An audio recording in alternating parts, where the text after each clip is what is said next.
এখন আমরা চলে আসলাম এসিআই 318 ভার্সনের সেকশন 18.10.6.3। এই সেকশনে বলতেছে structural walls not designed in accordance with 18.10.6.2, অর্থাৎ পূর্বে আমরা যে আলোচনা করেছিলাম বাউন্ডারি এলিমেন্ট স্পেশাল ওয়ালের জন্য, সেই ক্রাইটেরিয়া, সেই কন্ডিশন, সেই আলোচনা থেকে যদি স্ট্রাকচারাল ওয়ালের বাউন্ডারি এলিমেন্ট প্রয়োজন না হয় বা ডিজাইন না করা যায় স্ট্রাকচারাল ওয়াল, তাহলে এখানে যে কথাটা বলতেছে shall have special boundary elements at boundaries and edge around openings of structural walls where the maximum extreme fiber compressive stress corresponding to load combinations including earthquake effects exceed 0.2 fc prime, অর্থাৎ share ওয়ালে যে compressive stress develop করবে সেটা যখন 0.2 FC প্রাইমের উপরে চলে যাবে তখন বাউন্ডারি এলিমেন্টটা দিতে হবে।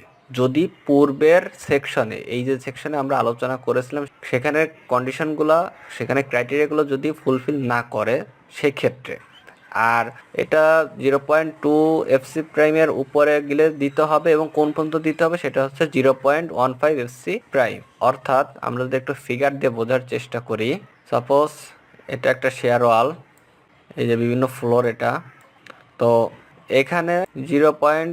এফসি প্রাইম, এইখান থেকে 0.2 এফসি প্রাইম আমাদের কম্প্রেসিভ স্ট্রেস ডেভেলপ হচ্ছে, আর এখানে হচ্ছে 0.15 এফসি প্রাইম, এখানে হচ্ছে 0.15 এফসি প্রাইম। তাহলে আমরা কোন পর্যন্ত দিব?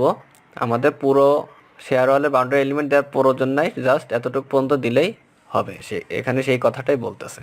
এখানে আমরা যে জিনিসটা আলোচনা করলাম সেটা যদি একটু ডায়াগ্রাম দিয়ে আমরা বোঝার চেষ্টা করি, যে এটা একটা শেয়ার ওয়াল, এখানে এই যে লোড আসতেছে আর এখানে মুভমেন্ট তৈরি হচ্ছে, তো এখান থেকে এখানে যে কম্প্রেসিভ স্ট্রেস যে ডেভেলপ হচ্ছে সেটা কি পরিমাণ? এই যে এখানে এটা হচ্ছে পিইউ বাই এজি, অর্থাৎ লোড বাই এরিয়া।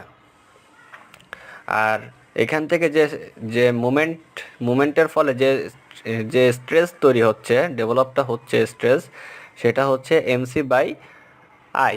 তো এম হচ্ছে মুভমেন্ট, আর সি হচ্ছে যে এইখান থেকে যে নিউট্রাল অ্যাক্সিস থেকে এই পর্যন্ত যে ডিস্টেন্সটা বা এদিকে, এটা হচ্ছে LW/2 ডিভাইডেড বাই আইজি হচ্ছে মুভমেন্ট অফ ইনার্শিয়া। অর্থাৎ এই সেকশনে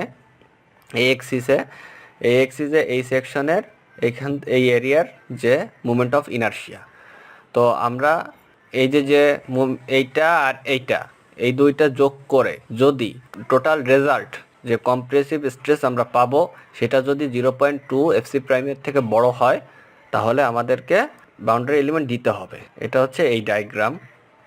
আর কোন পর্যন্ত দিব সেটা হচ্ছে 0.15 এফসি প্রাইম পর্যন্ত আমাদেরকে দিতে হবে যখন আমরা বাউন্ডারি এলিমেন্টটা দিব।